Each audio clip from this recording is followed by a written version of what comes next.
So good morning also from my side. Very happy to be here. So today we will have this workshop together, how to design a successful DAO. I will give you a short introduction, what is DAO Suisse, also because we will use this as an example for especially Una's part on how to decentralize a DAO, because that's what we're also working on currently. And then I will also give you a short overview on organizational design of a DAO. Romedi will give you an overview on the legal side. And as said, Una will talk a bit about how to decentralize DAOs. And then in the second part, we would like to open up first for your questions, but then also have an open discussion, also hearing your experiences, your opinions, what makes a DAO successful, what are some challenges, how should we all go about designing DAOs. Good. As said, I start shortly with DAO Suisse. So DAO Suisse is the industry association for DAOs in Switzerland. The aim of DAO Suisse is to make Switzerland the go-to place for DAOs globally. So for this, we want to create a platform for knowledge exchange, bring interested people together, experts together, to tackle several challenges that people are facing currently, be it legal challenges, be it challenges on the organizational design, the technological challenges, and so on. So DAO Suisse was created out of this need because we had many talks with different people that were always around these ideas or challenges when setting up a DAO. Maybe to give you a bit of background, so DAO Suisse is legally a Swiss association. As such, it has a council and a general assembly as any association. What's a bit special in our statute, we also have the DAO, which is a third body in DAO Suisse. Currently, I have to say that DAO Suisse is working rather like a standard association, Swiss association, and we are now trying to decentralize more and more, especially this DAO body, because as of now, the DAO has these rights to improve, to propose some improvements of any kind. Besides that, we also have working groups. I will tell you a bit about this, and we have also a business management position that is doing mostly the operational part.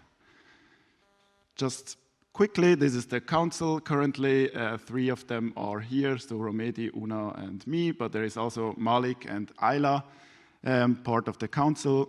DAO Suisse was founded a little bit in June last year.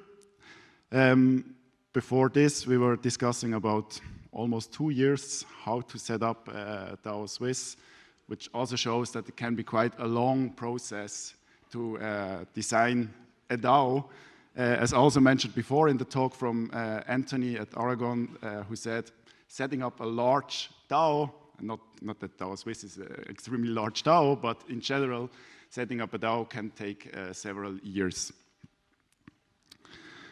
We have many members, several organizations, mostly from Switzerland, and also many individual members that are quite active in DAO Suisse.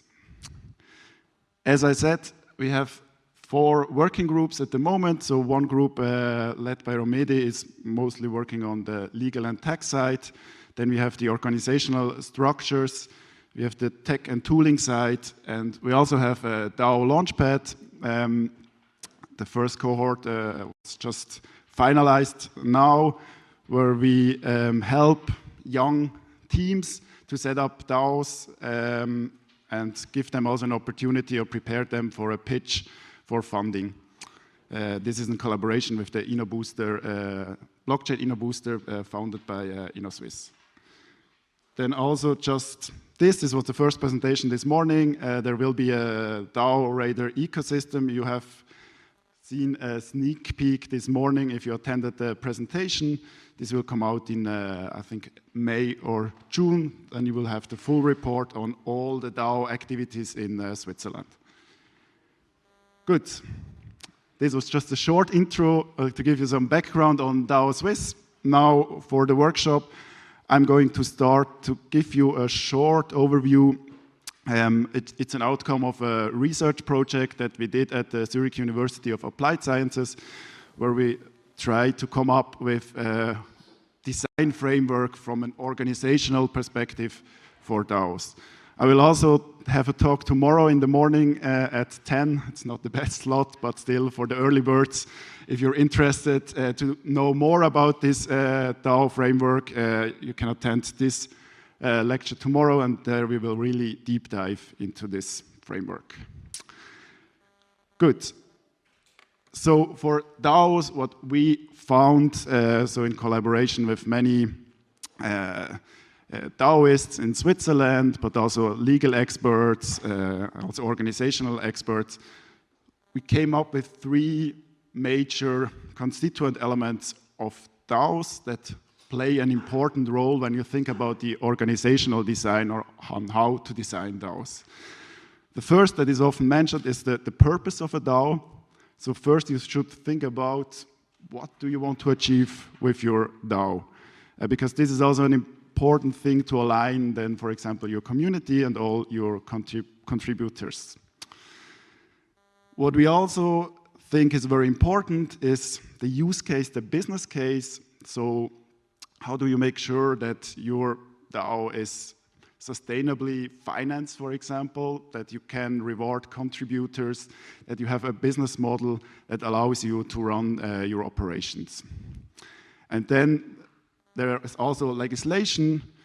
Legislation can influence your organizational design. So, for example, in our case with DAO Suisse, we need to have a council, we need to have the General Assembly, so 2 organizational bodies that we need to have. But vice versa, maybe also your organizational design can then decide or determine your legal form. But Romedi will certainly talk more about this. Then besides these constituent elements of a DAO, 4 other structural elements that one can or should think about when setting up a DAO that we identified is the decision-making aspect. So how do you reach decisions in a DAO? There are several ways. Do you want to include everyone in the decisions? Do you want to include only a few?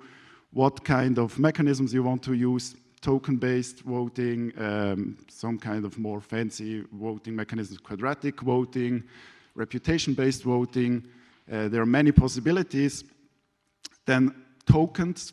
Usually DAOs have tokens and use them to incentivize members to maybe issue membership rights, to give governance rights, and so on. So there are also different ways how you can design these token models. Then treasury, that's also one important part, because often in a DAO, the members collectively somehow administer a treasury and decide on how this treasury is used or allocated. And then another factor, which is also quite important, sometimes underestimated, is the communication part. So you can think about what should be communicated in a DAO. Do you want to communicate everything? So this is very following the transparency rules. However, there might be also an overload of information. What kind of channels do you want to use in your DAO, and so on.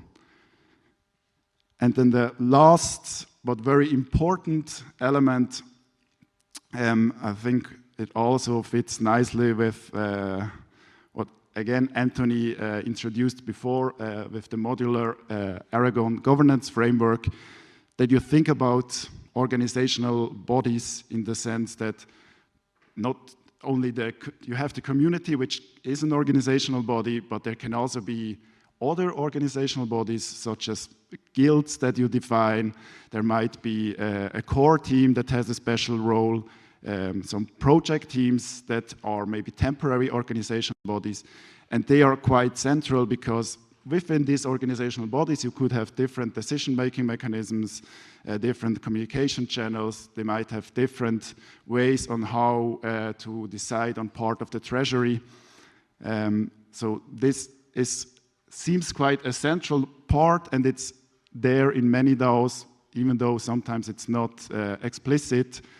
If you look at DAOs, many of them have some implicit structures. Might it just be the core team, but maybe it's not an implicit body. So it's quite important also to think about this. So with this very short overview, now let's focus on this part with Romedi's input. Great. Thanks also from my side and welcome. I know the topic is how to design a successful DAO.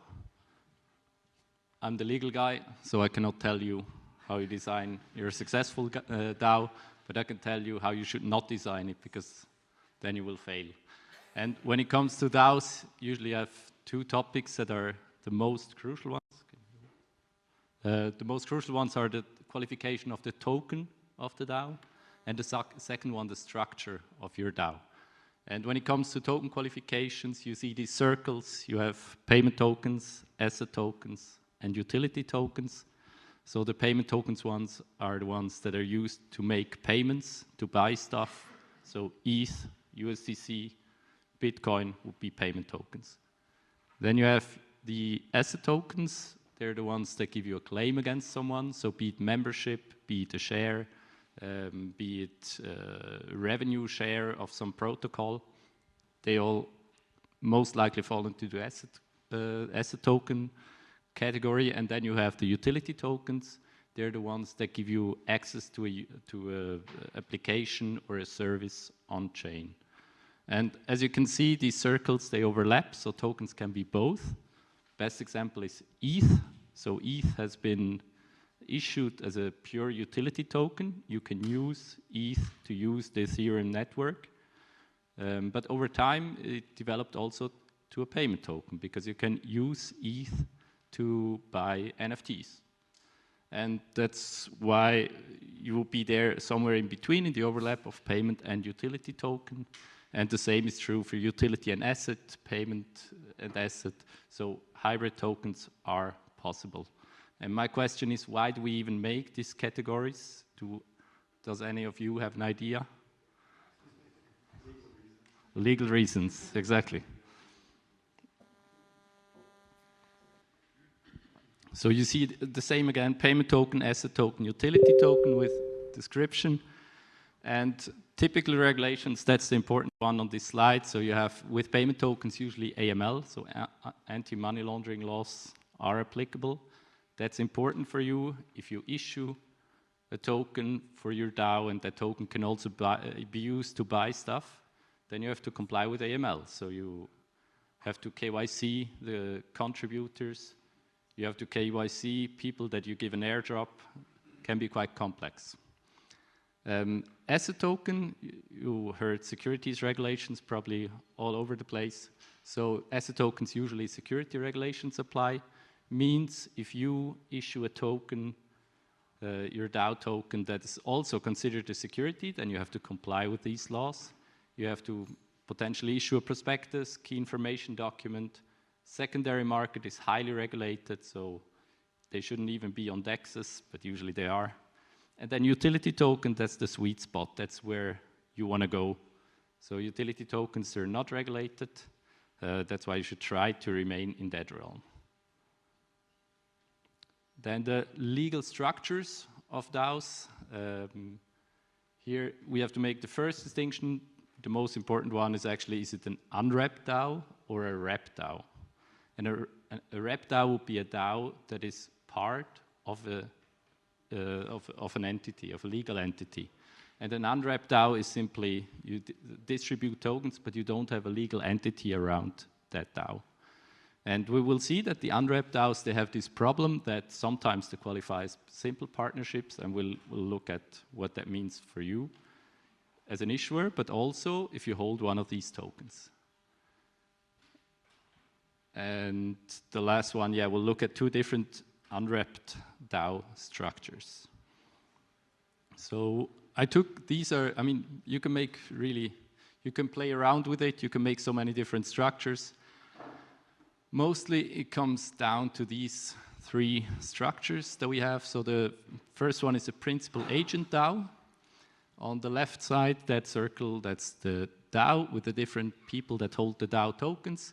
And you see the dollar sign, that means that the DAO owns a treasury, the DAO owns IP, whatever you have in your project, and the black arrow there, that would be the contract. So usually in these DAOs that do not have an entity around it, they have contracts directly between the DAO and counterparties, and that brings about these blue arrows there, so liability.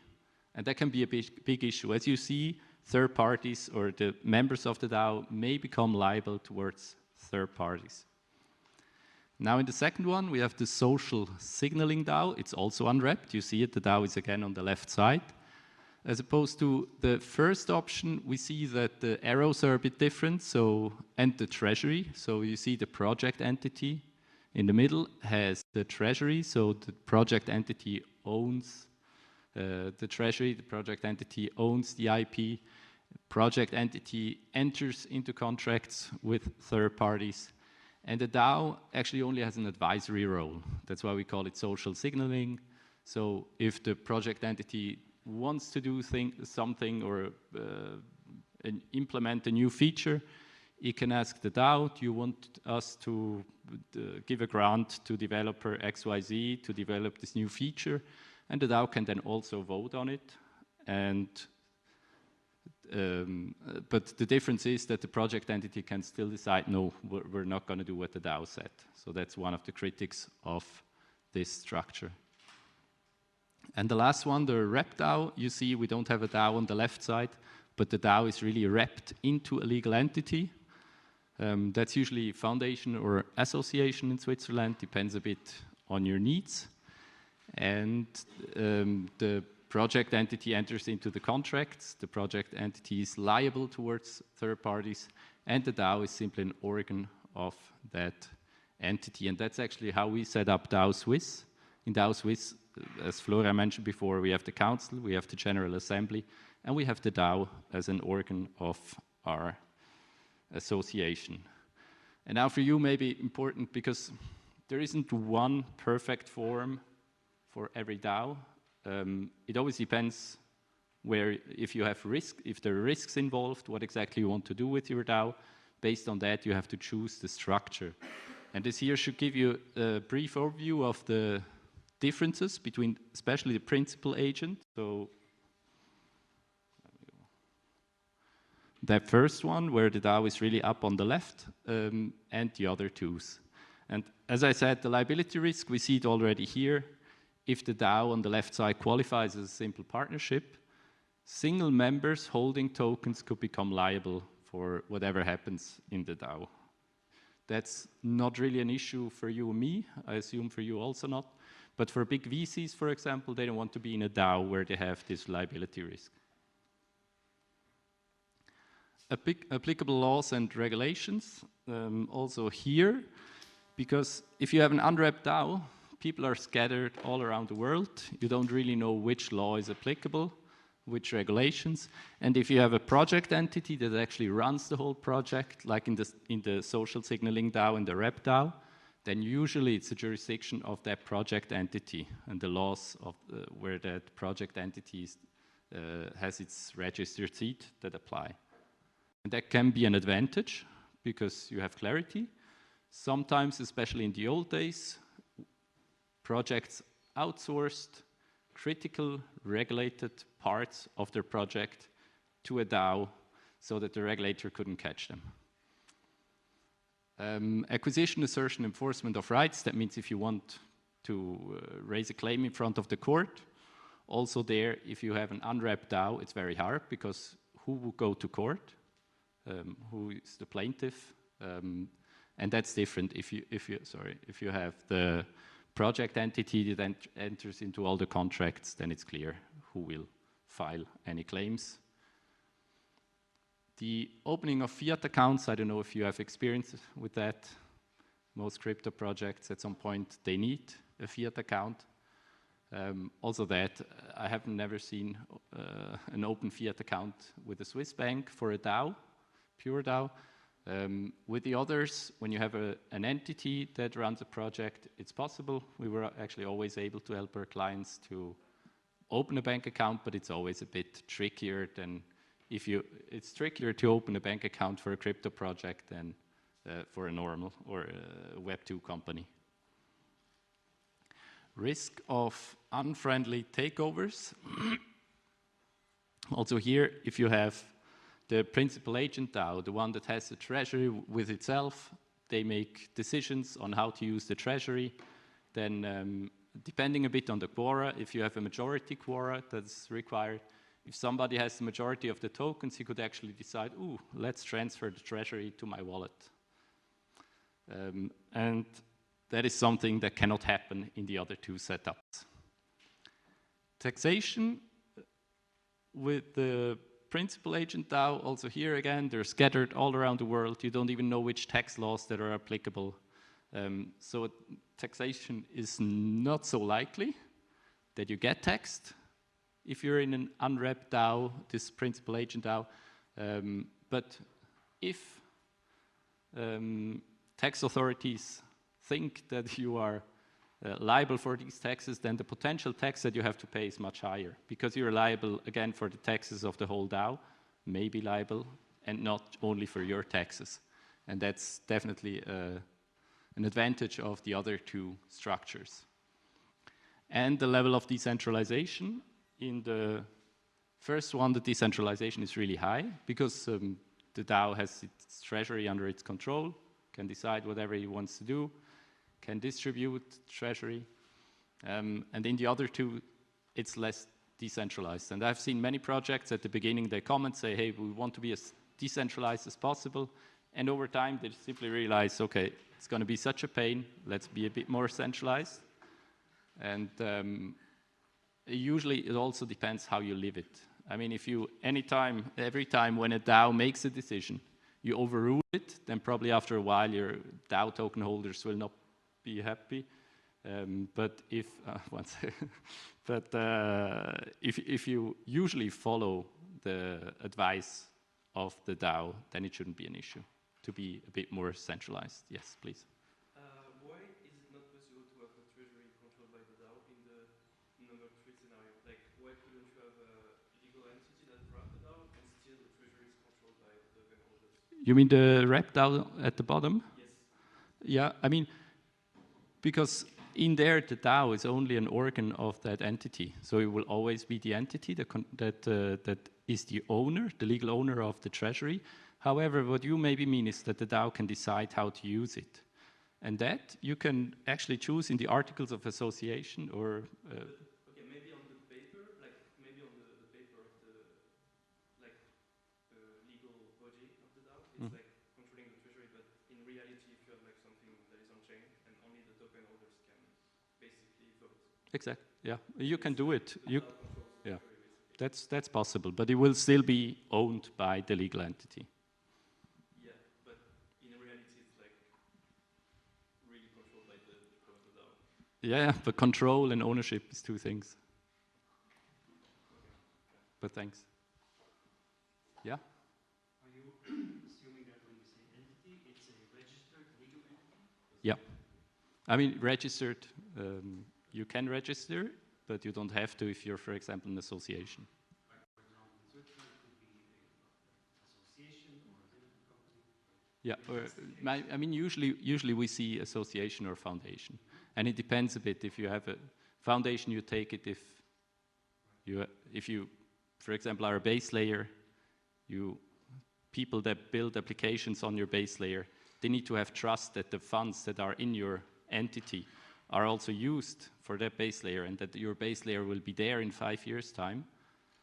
Then they will prefer you to be a foundation, because in the foundation, the funds, they stay in there. They only belong to the foundation. The foundation has to use it for that purpose. And if you have a company or an association, then you can choose, you can change your purpose and do something else, buy Lambos. Related to that, how would it then even be possible to practically, in your case number one, for a DAO, which in your example I assume has no legal status, for it to have legal ownership of assets? Yeah. It's a bit difficult for an entity or an organization that has no legal structure. It can't even open an account with Coinbase. Yeah, but it can hold crypto. Self-custody. Yeah. Okay. But yeah, otherwise, that's why bank account and centralized exchange accounts are hard for DAOs. And lastly, in the second case, so could that be, for example, like in Switzerland, you give the fiduciary duty to the project, it owns the treasury on behalf of the DAO? Is that what? That would be then rather option one, where you have the principal agent, you know, it is owned by the DAO, but the project entity would then enter into agreements, do whatever, but on behalf of the DAO. Your second example has full ownership. Yeah. Yeah. How the legal enforcements are possible with association? Association doesn't require registration. So technically, how is it to go into some agreements to open a bank account with an association? Sorry, I'm not sure if I understood the question. So association doesn't require any registration. Yeah. It's like the way how I see it is like, you know, shaky. So how the legal enforcements work with association? How easy it is to open a bank account with an association? I mean, in theory, even if you're not registered in the commercial registry, you have an address. FINMA will send you a pre-enforcement letter. You will have to answer questions. They will knock on your door if you don't answer them correctly. They will freeze your assets. It's not really tied to the registration. Right, but that's like a personal. That's what? You will have a personal address, right? And a personal liability. Yeah. And also the association, even if it's not registered, it has an address somewhere. Right, but the liability is personal. Yeah, but also, you mean in the first one? No, Or the last one. no, in the association, you have the association that is liable. But It's still legal, not registered. It's still a legal entity. It's just not registered. does it give any protection? If it gives you protection? Yes. Yes. Oh, really? That's, I mean, the example you're talking about, the association, is actually the last one. And you can choose, project entity can be a foundation, association, or whatever. Usually it's one of the two. Okay, I hope that with association you don't have any protection that, you know, all the people being part of the association are personally liable. No, I mean, the law was changed 2-3 years ago to make sure that that doesn't happen. It was clear already before, but now they also wrote it down into the code. And that's actually a nice thing about the association, because the costs to set one up are very low, and it goes very quickly, and you have protection. Oh, cool. So I can make that association and like, you know, the technicality of it would be represented by a DAO? The technically? Yeah, I mean, like the whole processes would be represented by the DAO and Yeah. form legally as an association. Yeah, we set up many association DAOs. Oh, cool. Yeah. Just wanted to understand a bit the tax side a bit better. I'm not sure it was very clear on how it works. In a decentralized example, we have, let's say, a Swiss DAO, not DAO Swiss, but a Swiss DAO. You have these two aspects. There's the governance aspect, the voting, and then there's the economic substance, which is where you derive the taxes from. And so I want to understand how you think about it with a decentralized community all over the world. You know, how do you think about the economic substance? How is tax being taxed?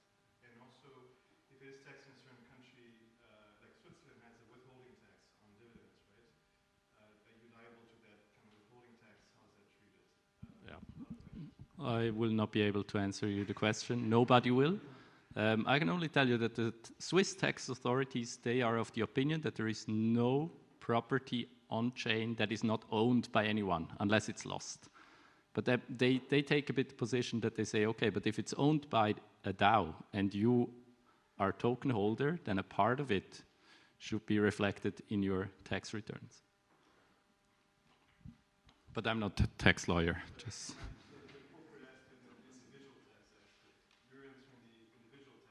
Mm-hmm.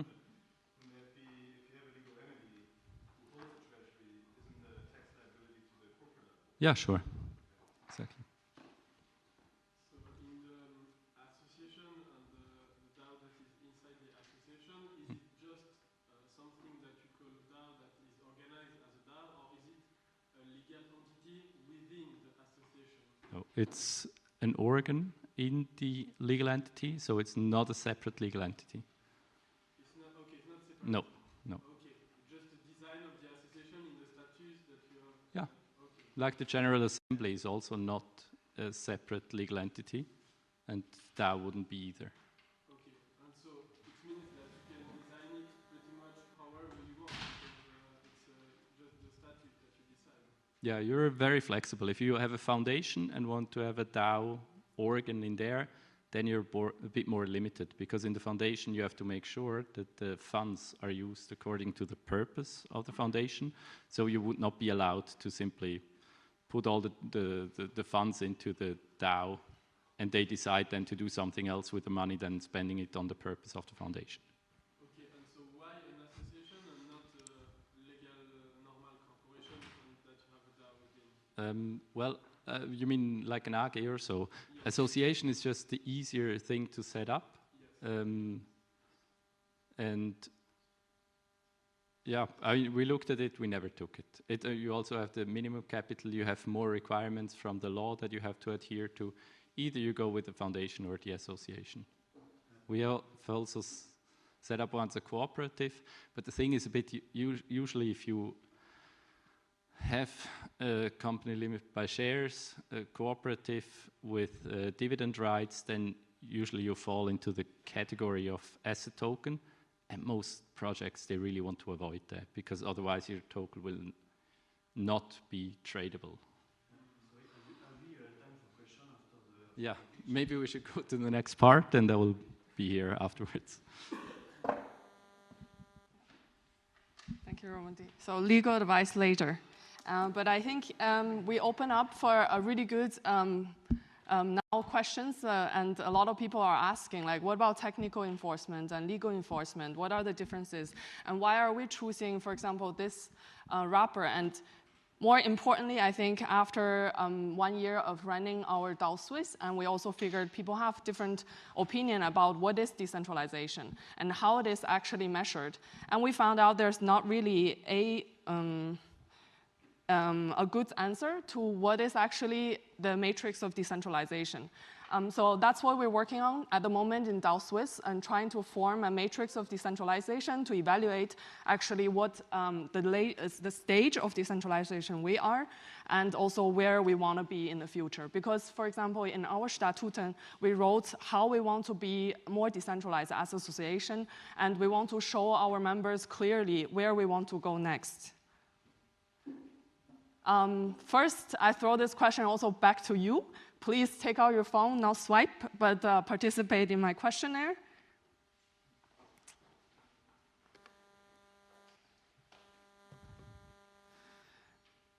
And we go to the questionnaire page.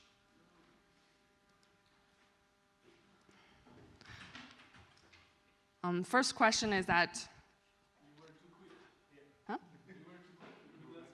Ah, okay, no, you can use the code too. Like, you can go to menti.com and then use the code on top, like the 6919. Okay. No problem. Yeah.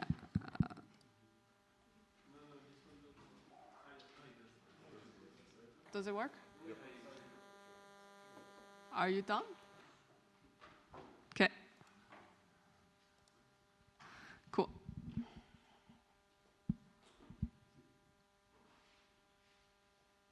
Wait a little bit for the...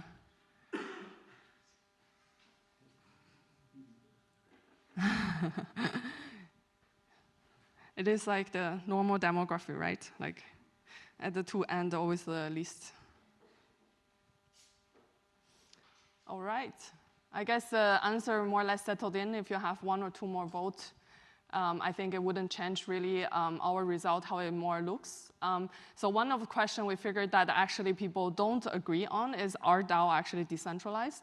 And not just because like it's called decentralized autonomous organization, it will be decentralized. It's up for design, as we also discussed before. So according to this, I think your opinion is very much similar to also what we learned in the past year, that they are decentralized to various degrees. So here, we also want to have a framework to see what are the degrees of, what are basically this matrix of decentralization, and how do we measure it? What are the degrees that we were really talking about? And next, also, we brainstorm a little bit about what words come to your mind when we talk about decentralization in DAOs. Does it come up to you? Is it community? Is it decision making? Is it some voting? Is it token? What's your word that comes to your mind when you talk about decentralization? Huh? Oh, you don't have the... I think, how do we...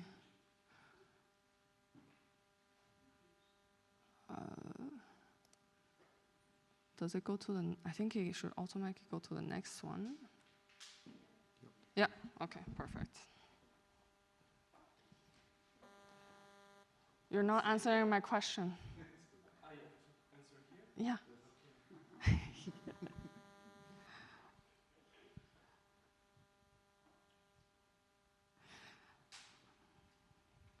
Optimal DAO. Chaos. Interesting. You can put multiple words, so like if you have top 3 words, you can just re-enter.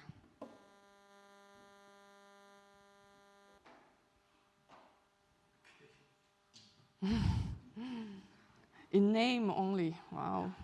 Someone's quite cynical about DAOs, okay. Oh, wow, so very little repetitive word. Democracy is getting a little bit larger. Okay, we have chaos in the center, great. Yeah, which is true to some degree, I think. We're trying to sort this chaos as DAO Suisse. Yeah. And people like chaos, it seems like, since you keep repeating it. So, yeah. Yeah, yeah. Transparency, democracy, consensus, yeah. Scam, okay, wow. All right, risks. We're getting more. All right, so as you can see, we have a lot of aspects to think about, and people have different understanding of what decentralization in DAO really relates to, right? Some people relate it to transparency, some people relate to democracy, voting, some people relate it to scam. So I try to start to break it down in the, so the results basically, like DAOs are not necessarily decentralized, up for design, and it's all not decentralized in all aspects, not on all levels. So one of the example aspects that I took here to brainstorm with everyone is taken from the organizational structure that Florian presented before. Like there are 4 aspects he presented as decision-making, tokens, communities, and treasury. And as for a full decentralization, for example, let's set goals on the bottom. For decision-making, we want to have collective and pluralism decision-making, which means we have not only one authority, but possibly multiple authorities and multiple groups, and or completely, like us, we're associations, so I have literally one person, one vote, and everyone has equal votes. And second, for example, for tokens, we want to fair token distribution.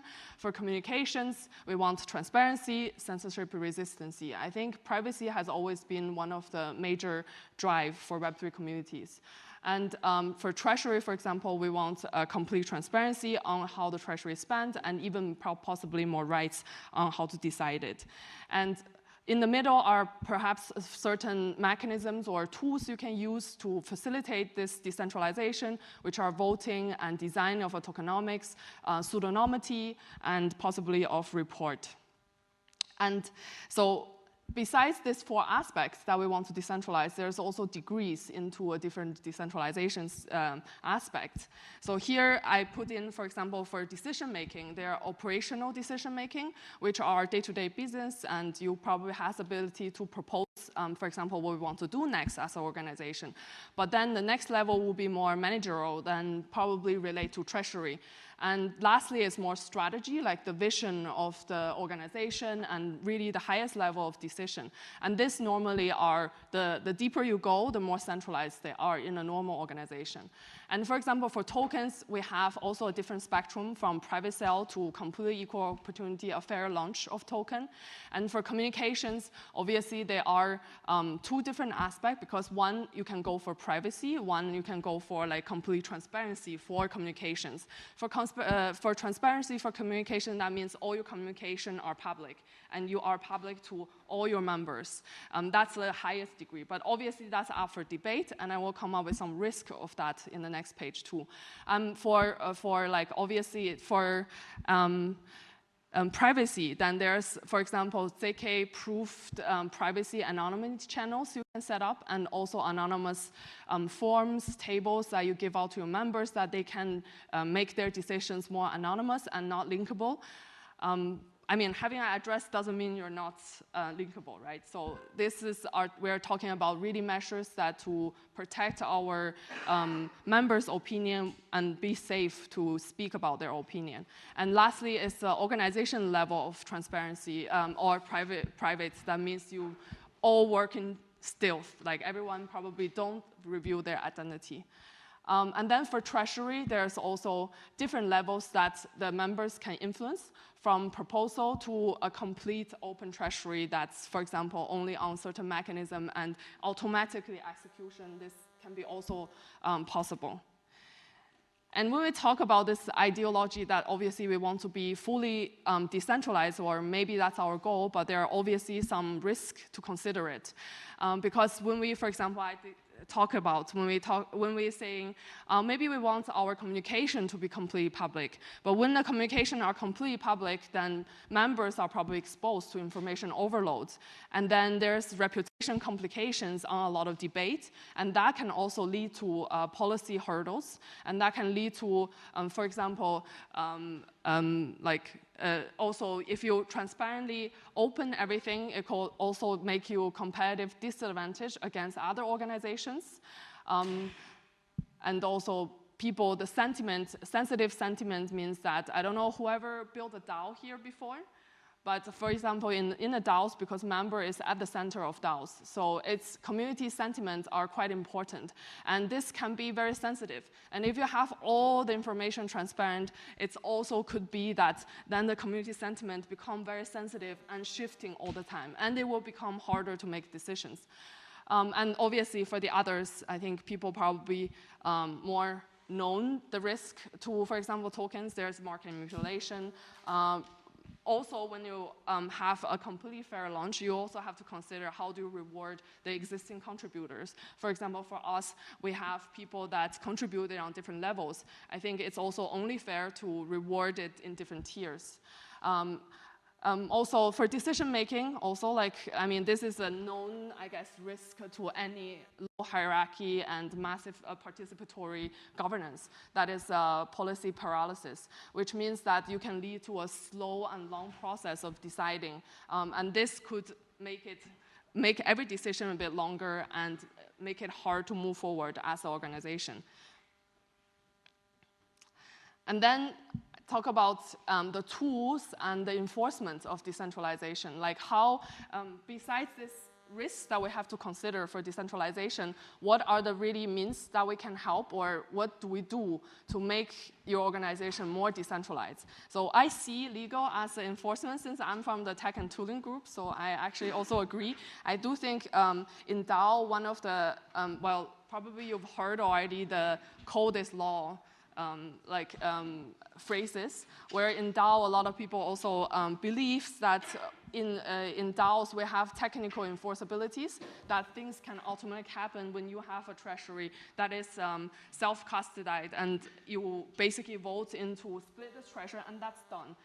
Like, whether you have legal protection or not. So I do think legal and technical are two different ways of enforceability, and technical enforceability are more on the operational side, and the legal obviously deal with liability and accountability on a different level. And when dispute happens, that's the two probably want to go, like really large dispute.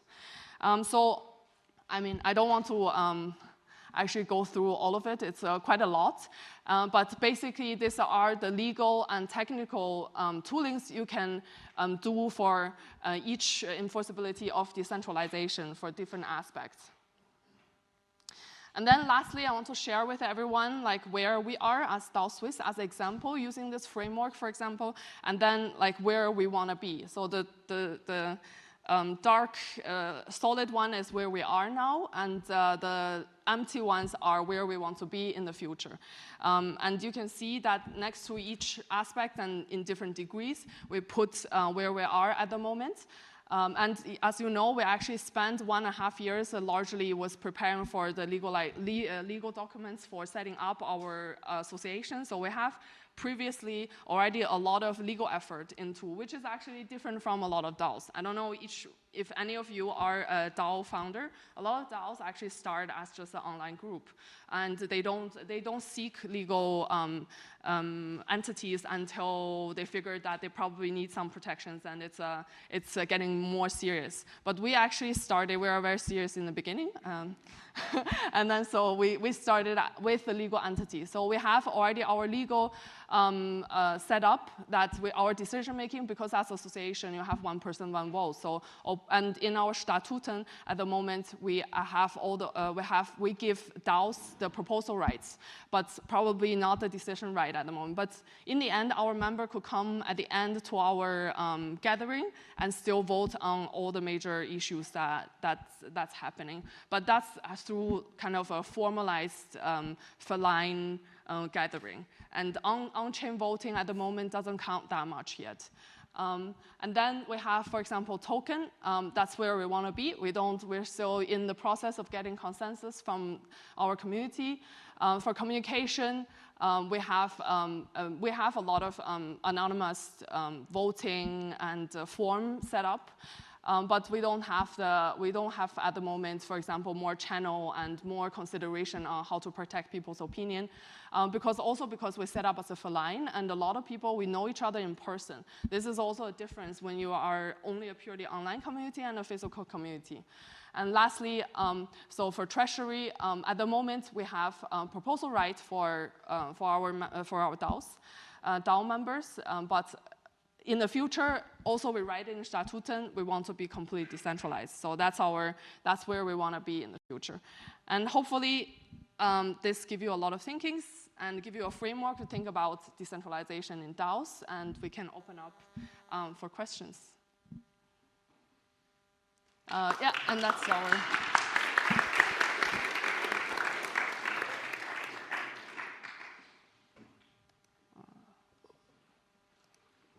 Do I make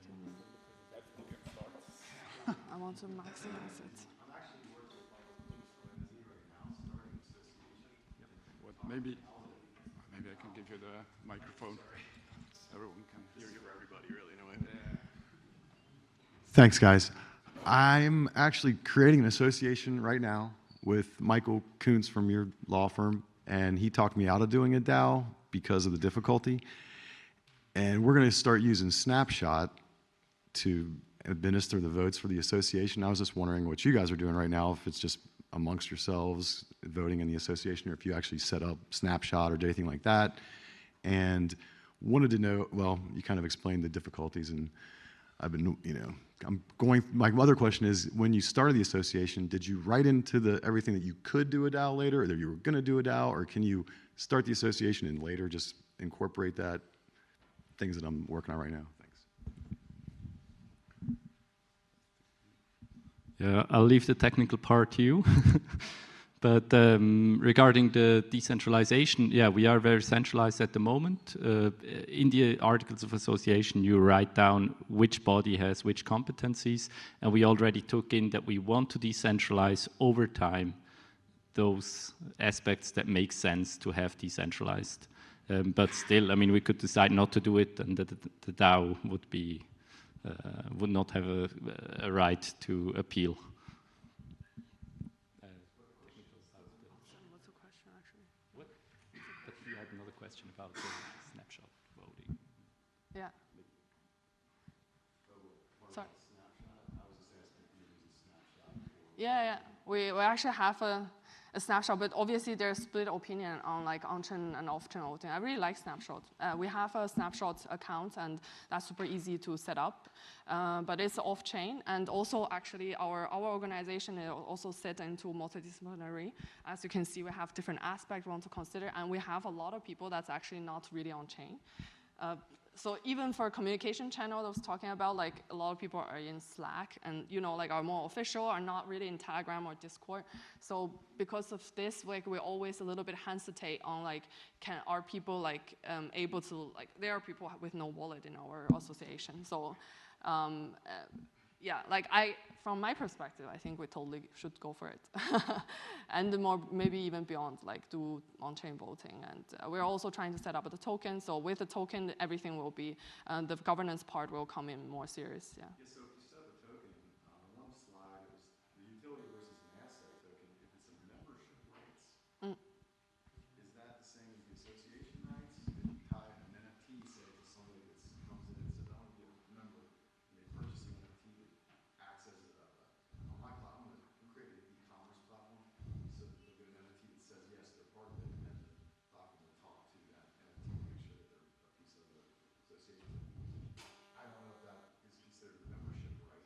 Yeah, maybe I can jump in. So with the association, it's not such a big issue because the association is not allowed to distribute revenues to, and that's why even if it's a membership rights, I mean, it's a bit short. It was a bit short. I didn't list all the membership rights that fall under it. Otherwise, the presentation would have been not so nice. So yeah, with the association, you don't have an issue because you're anyways not allowed to distribute revenues. Yeah.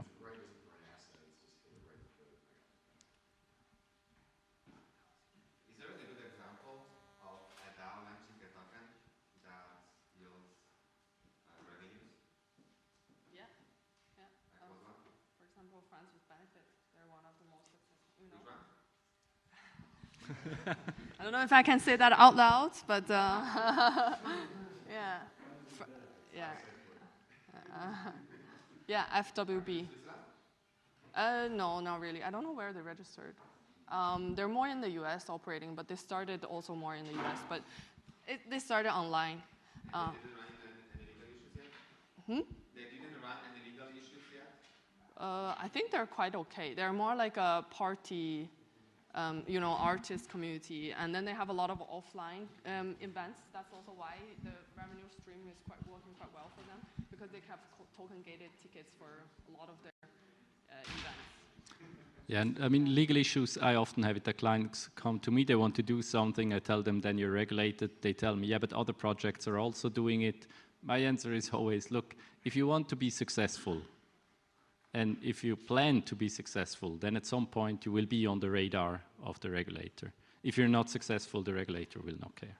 So what's like a right way to issue a security token?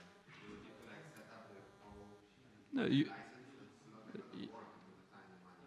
Yeah, but you don't want to be a security token because then you can also not be traded on exchanges. Yeah, exactly. So how do you, I mean, what's your recommendation for launching a token that yields revenues? I mean, there are several setups how you can do it. Either do it completely decentralized or have the revenues not from the token, but later on that you can put it into a liquidity pool or however, but you always have to watch out. So maybe, do we have to? What? Who was, yeah.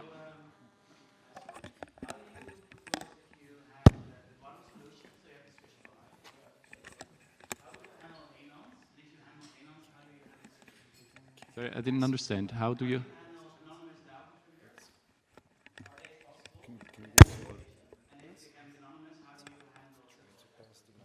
What was, I mean, you can be anonymous in our DAO, you cannot be anonymous in our association. So being part of the General Assembly would not be possible because you will be a member and we will have to know who you are.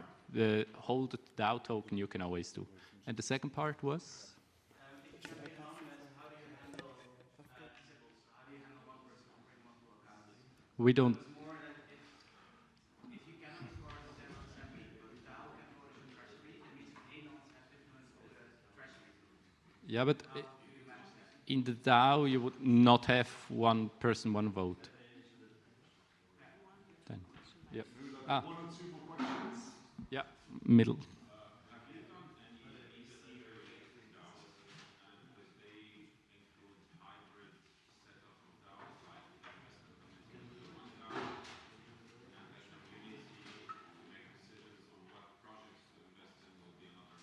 What was a VC DAO that?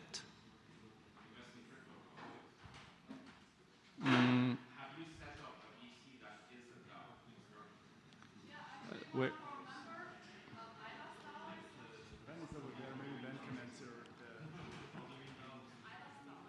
Yes, we have. Yeah, we actually one of our member, Ayla, like also Ben there, they were co-founders of For the Win DAO, which is a VC DAO. And we can take the conversation outside if you're interested in VC DAO. I think we have to go. I just have a question. Thank you all of you for the nice talk. I have a question for Romedi. What are the legal risks? So you have a worked DAO, but some particularly in Switzerland or in other lands, other countries, they don't recognize the entity as a worker, but just are taking liabilities about members, DAO members. I'm really sorry, I didn't understand your question. I'm not very good at hearing. I will come a bit closer. Thank you. So the question is, what are the legal risks that we cannot, that one party, maybe in Switzerland or maybe abroad, doesn't recognize the legal wrapper as the wrapper of the DAO, but do some justice procedures against DAO members?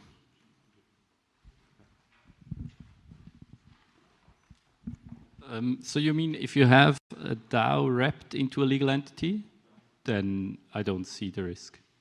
I mean, if it's an organ of an association, nobody will come up with the idea to sue that organ. It will always be the association. Just an example is when someone like, I don't know, a board member doing not like the DAO want to with third parties. If the board member? I don't know, for example, when board member doing something bad against the DAO and third party want to sue. Yeah, I mean, you have the same risks as in traditional companies. If a board member doesn't behave well, he can be sued. Yeah. But he has to act not in line with the business judgment rule and not in line with the statutes of the company. So the threshold is much higher.